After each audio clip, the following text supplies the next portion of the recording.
If this rumor turns out to be true, then we're in for quite a ride here. A massive Bitcoin insolvency warning is being issued right now. This whole thing could trigger the next liquidation. But I'm still not entirely convinced about all of this. And we'll also take a look at the facts to see if this could really be the case. Apparently, it's also just been leaked that Chinese state funds are accumulating Bitcoin here, and that there could even be a gold Bitcoin takeover happening. We'll also take a look at exactly what that means. Michael Saylor says, don't worry, we'll go back up again too. As I said, the Bitcoin price is still under pressure here. Let's dive into all of this now. Hit the like button for higher Bitcoin prices. The new all-time high is really important. Right now, in this phase, we need all the support we can get. And as a thank you, I'll also show you the sea here, where I'm just chilling right now. Let's go. Super nice. And now we really have to be careful here. When we're in a down phase like this, and we've seen it many times before, that's when news starts coming out. One bad headline after another. Yesterday, I already said, all those news stories about Michael Saylor selling, those were all fake. I honestly don't get it at all. I post a video and right away people start commenting at the top saying I'm talking nonsense, that Michael Saylor didn't sell his Bitcoin. If you actually watch the video, I spent 15 minutes explaining why it makes no sense for Michael Saylor to sell Bitcoin, and that is just pure panic mongering to push the markets even lower. And we'll take a look at that in a moment, because now there's also a statement from CZ who says exactly that this is a planned move to trigger panic and crash the markets so institutional players can buy in. And here we have the news that could apparently trigger the next flash crash. Major Binance market maker facing fatal liquidity issue. So a market maker from Binance is on the verge of going insolvent. Massive liquidity problems. Chinese market maker behind Binance futures is reportedly insolvent. So apparently they're already insolvent. Get ready for the next crash. The market maker, as you can see here, is behind most of Binance's futures. And let me give you my honest opinion about this.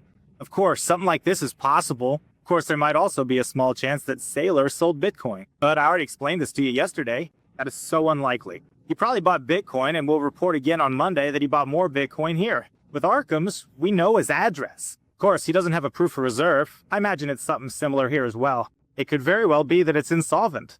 I don't know. Right now, these are just rumors. But it's also out in the open because I did a bit more research on it. There are no official confirmations here. It's also obvious that this is just FUD being created against Bitcoin to generate even more panic. Michael Saylor also says that by now, some of this is even generated by bots. So it's even automated to push people into panic. That's why it's important for you to subscribe below so you don't fall for this panic FUD, so you do your homework, so you stay strong here and don't just make panic sales. The thing is, the reason this isn't so far-fetched is because Binance has, at times, I don't want to say been shady, but we've seen during the last flash crash in October that Binance was at least partly responsible because the prices on Binance weren't really accurate anymore. That it liquidated shitcoins, there were liquidations because there wasn't enough liquidity, and a lot of other things happened as well. Of course, it was partly just one person's word against another's, so it couldn't really be proven. I mean, why would Binance compensate their customers if they didn't do anything?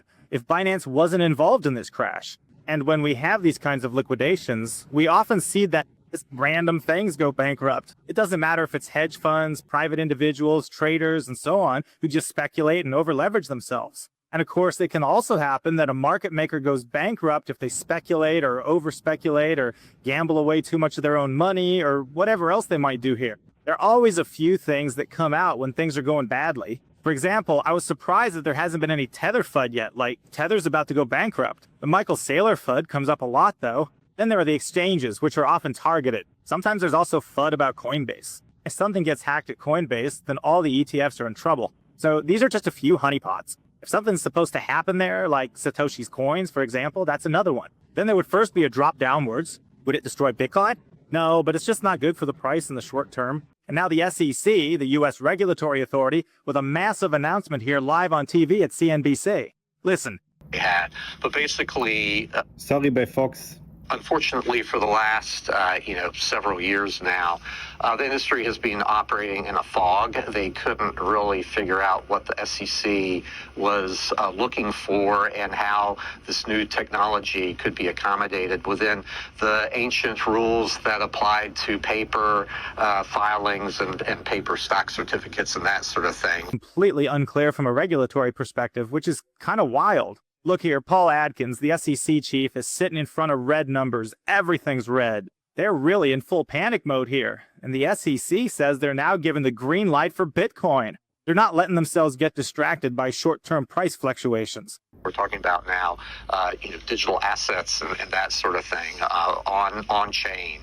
So what we need to do is focus on the basics again. What are securities and whatnot, and then collaborate with our sister regulators. Most importantly, the Commodity Futures Trading Commission. So if you divide the taxonomy that I outlined, and obviously this is my views, and we'll work through notice and comment rulemaking ultimately on all of this. But if you have digital commodities, digital collectibles, digital tools, and finally tokenized securities, and the first three are not securities, and tokenized securities obviously are. So the rub comes in defining, what is and is not a security, and so that's what we are, setting out. So what you need to take away is that regulation is being scaled back, and there will be a very clear framework defining what is what and how to assess and classify things. That gives people clarity. This brings even more innovation and even more companies to Bitcoin and crypto, of course. At the same time, Germany wants to take on even more debt. Shortly after 5 in the morning, the gavel came down. The federal government's budget for next year set with massive debt as the opposition complains, so all signs here point to moneyprinter.go burr. Yet people are still bearish. But Bitcoin is exactly the solution here. Here, even economic experts are sounding the alarm. Starting in 2029, we'll be spending all of the state's revenue on social services, defense, and interest payments.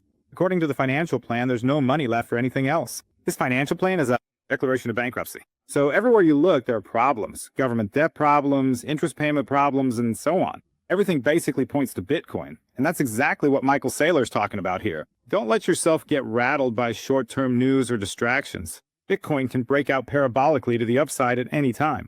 What does the upside at this moment look like to you, and what does the downside in this moment look like to you? I feel like we put in a pretty strong base of support around here. There's an incredible amount of leverage coming out of the system, a lot of liquidation.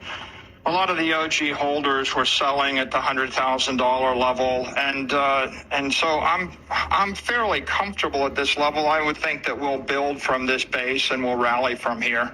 Obviously, it's hard to make a forecast for the end of the year right now, given what's happened over the past few weeks, and especially the shift in the macro environment. But, as you know, my view is Bitcoin's going to outperform gold. It's going to outperform the S&P. It is digital capital. And so if you're a long-term investor, this is the place to be. So Bitcoin is the place to be if you're in it for the long haul. Of course, if you're in it for the short term, if you don't want to store your money, if you want to lose money somehow, then of course this is not the right place to be. Not in Bitcoin. We can see it too. Here's another announcement.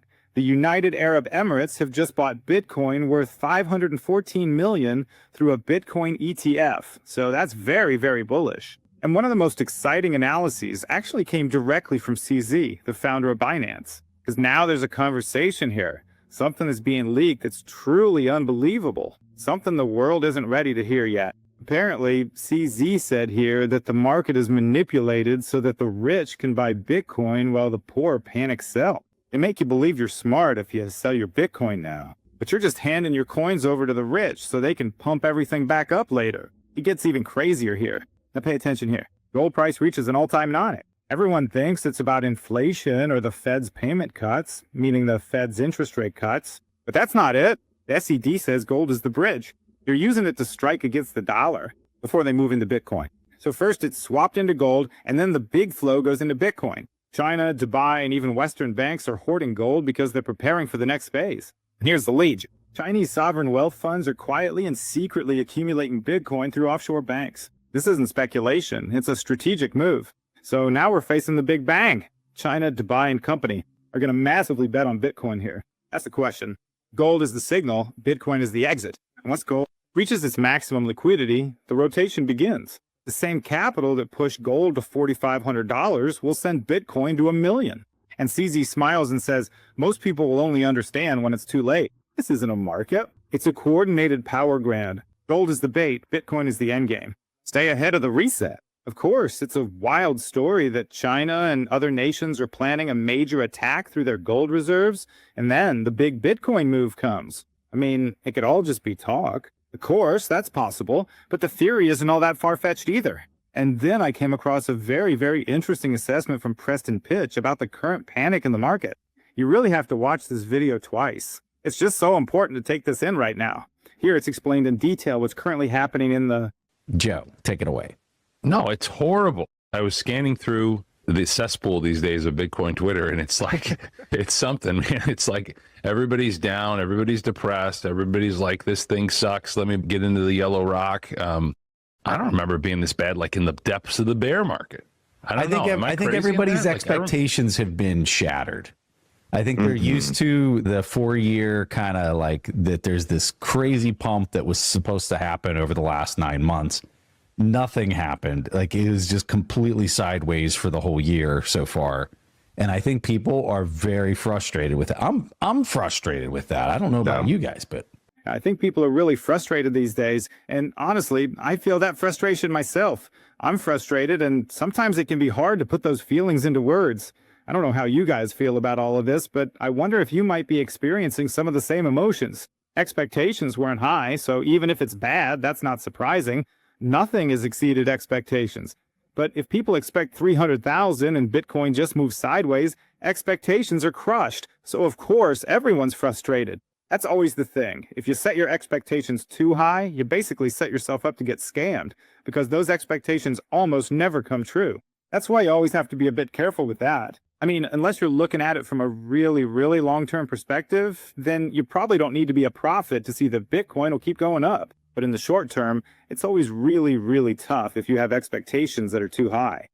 Well, you know, the frustration is, it's easy to understand emotionally because hodling is a hard journey. And so as a human being, you expect to be rewarded for that journey. And like so far, really, there hasn't been much of a reward. I mean, we're not even up that much in inflation adjusted terms compared to something like the top of the 2021 cycle.